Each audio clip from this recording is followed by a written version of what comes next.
Good evening, everybody. It's your pal Mark the Metalhead here. Hope you're going well. Coming to you from my nice warm bed here in London. I have a new book that has been out for a couple of months. It's called From Vladivostok to London, The Long Way to the Motherland by your old mate, Martin Anthony.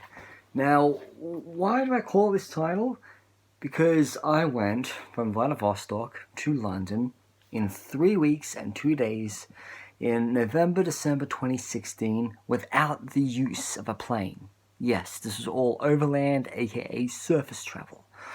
So, this trip happened 6 years ago, and this is me moving back to the United Kingdom for the third time in a period of 18 months. Every time I went back to Australia, I always felt dissatisfied with my life. I wanted to go back to England, live in Birmingham, and then I ended up living in London. So I'm going to read to you all a chapter of my recent book, which is called Chapter 3, Check-in Agents Are Imbeciles. Day 1, Monday the 7th of November 2016. My flight is at 11 a.m. this morning. All the daily AirAsia X flights to Kuala Lumpur International Airport leave at 11 a.m. and 10 p.m. every single day. AirAsia always has got me from Sydney to Malaysia at a low cost. Today they're flying me from Sydney to Kuala Lumpur and then on to Hong Kong for 175 Australian dollars. This was a trip to the Kong worth waiting 30 years for. I'm checking out the stingy youth hostel at 8 a.m. to collect my key deposit back. The good thing is this key deposit refund shall buy me some McDonald's breakfast at the airport. I walked south to Central Station. I have so many great memories at this train station. I've taken the train to Melbourne from here and travelled the length of the Richmond to North Shore line. The Airport Express train is a total rip-off in Sydney. $17 for a 4-stop trip to Central. At the start of the decades, Christina Keneally, New South Wales Labor government, had removed the airport access fees from Mascot and Green Crest Station. By getting off at Mascot Station, it only cost a few dollars to get the 400 bus to either the domestic or the international airport. It's 9 a.m. and the check-in is about to proceed. I have in my hot hand 2 passports and my plane ticket to Hong Kong. The male check-in attendant asked me for a ticket out of Hong Kong. This imbecile states that anyone can only stay 90 days in Hong Kong. Little did he know that British passport holders are entitled to stay in Hong Kong for 180 days. I showed the check-in attendant my flight to Vladivostok and proof that I can legally enter Russian Federation. He asked me why I'm going there. This guy is not part of ASIO, Australian Federal Police, or the Australian Border Force, so he's got no fucking right to ask these stupid questions. I told this dumb shit that I'm taking the Trans-Siberian from Vladivostok to Moscow. He asked me, how long does it take? I told him it takes 7 days to travel between either city. This fake agent asked me, isn't there a plane you can catch? I told him that it takes 8 hours and you achieve nothing by flying between the two cities. So why sit on a train for 7 days, he asked. I told him some people just like flying.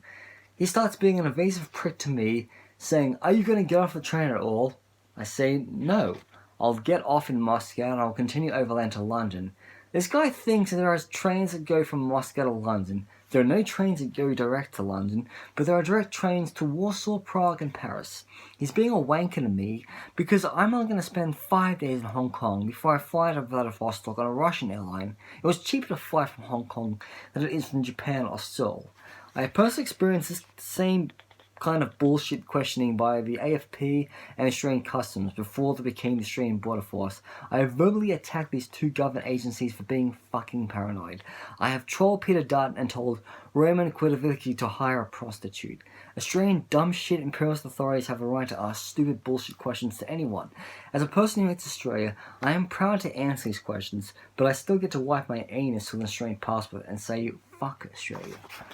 When you have just dealt with the ordinary Asian Australian whose job is to work for AirAsia at Sydney Airport, then you think this person's stepping across the line and being a wannabe ASIO twat.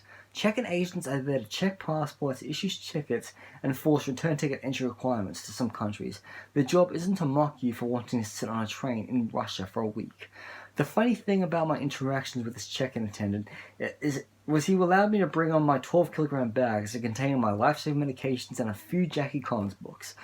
I started to plan my complaint letter in my head as I walked through security and to the only McDonald's in the airport. I spent the last of my Australian dollars on a typical McDonald's breakfast. Just gotta love a bacon and egg McMuffin, fried hash brown, and regular coffee. I purchased a few macaroons as I fucking love this French treat. As I take my aisle seat, I sit on my 13th AirAsia flight in 4 long years. I always carry Malaysian ringgit on AirAsia flight as they have an impressive menu of Malaysian cuisine to enjoy. Asia is all about the cold cans of coffee, 100 plus to rehydrate you, and nasi goreng to keep your stomach fortified. It's a typical 8-hour flight to Malaysia. I have a large collection of Malaysian stamps thanks to the 10 times I've entered Malaysia. I have entered Malaysia at its land borders with Brunei, Singapore, and Thailand. I've taken many trains up and down the West Malayan Peninsula in previous years. Unfortunately, tonight is the night I go and hang out at KLIA 2. Upon landing in Malaysia, I called my friend John from the Malaysian thrash metal band Thrash It. He had an injury on his mountain bike and doesn't feel like spending too much time. He picks me up from KLIA 2 and drives to a freeway. I gave him my bar-sized t-shirt in exchange for 2 Thrash It CDs. John has taken his Malaysian metal band over to Europe a few times. His wife has Welsh parents, so may consider moving to Wales in retirement. John apologised for not being able to drive me to a pub. He's not feeling too well and isn't that big of a Tiger beer drinker. Malaysia doesn't brew beer. You either drink Tiger from Singapore or Chang from Thailand. Both beers are brilliant in many ways.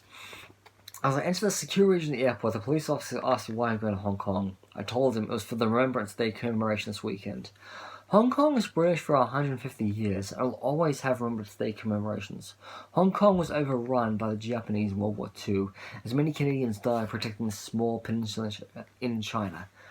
The flight is not until 6 a.m. on Tuesday. As I'm on a budget to reach London on my shoestrings, I don't bother sleeping overnight at the airport hotels. Instead, I perch myself on the lower ground floor of the food hall and go to sleep.